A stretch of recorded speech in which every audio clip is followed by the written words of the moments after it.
நேயர்கள் அனைவருக்கும் வணக்கம். இந்த எபிசோடில் நம்ம பார்க்க போகிற மூவி ரிவ்யூ தனுஷ் அவர்கள் எழுதி இருக்கிற இட்லி கடை திரைப்படம்.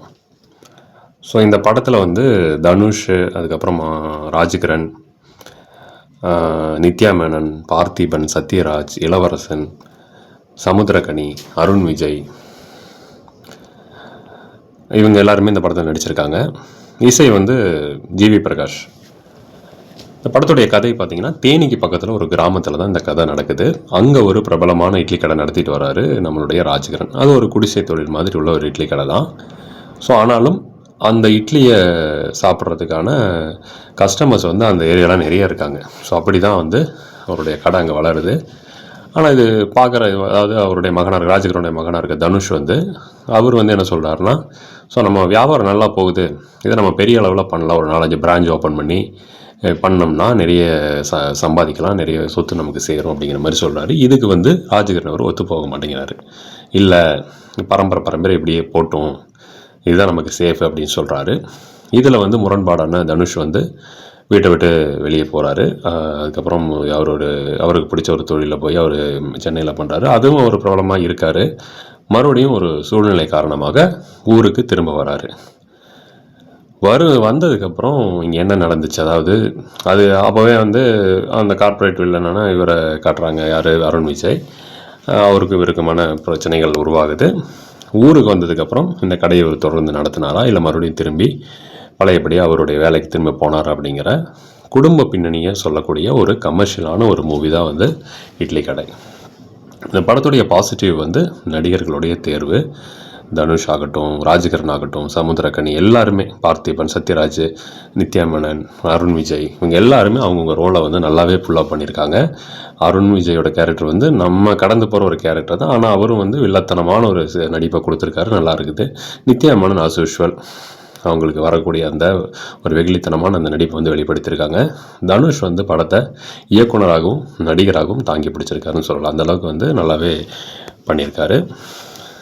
ராஜ்கிரனை தவிர இந்த கேரக்டர் யாரும் பண்ண முடியாது, அந்தளவுக்கு வந்து அவரும் அந்த கேரக்டர் நல்லா ஃபுல்லாக பண்ணியிருக்காங்க. ஸோ சிறு கதாபாத்திரத்தில் சத்யராஜ், பார்த்திபன் வராங்க. அவங்களுடைய ஸ்கோப் நல்லாயிருக்கு.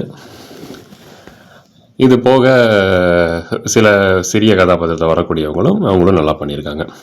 ஜிவி பிரகாஷ் வந்து இசையை வந்து வேறொரு வடிவத்தில் அந்த படத்துக்கு கொடுத்துருக்காரு. பாடல்களாகட்டும், பின்னணி இசையை வந்து கதையை இன்னொரு கட்டத்துக்கு எடுத்துகிட்டு போகுது. ஸ்டன் சீக்வன்ஸ் இருக்கும், அதுவும் ஓகே ரகமாக இருக்குது. ஸோ இதெல்லாமே வந்து இந்த படத்துடைய பாசிட்டிவ்னஸ்ன்னு சொல்லலாம். கேமரா அங்கங்கே புந்து விளையாடி இருக்காங்க. ஸோ அந்த கிராமத்தை வந்து நமக்கு அப்படி டச் ஆகிற மாதிரி அந்த ஸ்க்ரீனில் கொண்டு வந்து காமிச்சிருக்காங்க. ரொம்ப நல்லாவே இருக்குது. இந்த படத்தில் என்ன பிரச்சனைன்னு பார்த்தீங்கன்னா, இது ஒரு கமர்ஷியல் மூவி, ஒரு ட்ராமாவாக, ஸ்லோ ட்ராமாவாக கூட இடையில மூவ் ஆகக்கூடிய ஒரு படம் தான். ஸோ அது வந்து கமர்ஷியல் ஆடியன்ஸ், அதாவது கொஞ்சம் அதிரடியாலாம் பார்க்குறவங்களுக்கெல்லாம் இந்த படம் அவ்வளோ செட் ஆகாது. நார்மலாக எனக்கு குடும்பமான படம் பார்க்கணும், ஒரு நல்ல ஃபீல் குட் மூவியாக பார்க்கணுங்கிறவங்களுக்கு இந்த படம் கண்டிப்பாக செட் ஆகும். ஸோ அப்படி தான், அந்த ஒரு குறை தான் இருக்கிறதே தவிர மற்றபடி இந்த படம் வந்து அந்தளவுக்கு பெரிய குறைகள்லாம் இல்லை, நல்லாவே இருக்குது. ஸோ தனுஷ் வந்து ஆல்ரெடி அவர் ஒரு நல்ல இயக்குனர், நமக்கு தெரியும். பவர் பாண்டி படத்தில், அதுக்கப்புறம் ராயன் பாத்திரம். இந்த படமும் ஒரு வித்தியாசமான முறையில் ஒரு கமர்ஷியல் டைரக்டராக அவர் கையாண்டிருக்காரு. ரொம்ப நல்லா வேலை வாங்கியிருக்காரு, அதெல்லாமே நம்ம சொல்லி ஆகணும். ஸோ இந்த படம் பார்க்குறவங்க கண்டிப்பாக ஃபேமிலியோடு போய் பார்க்கலாம். யூ சர்டிஃபைடு படம்.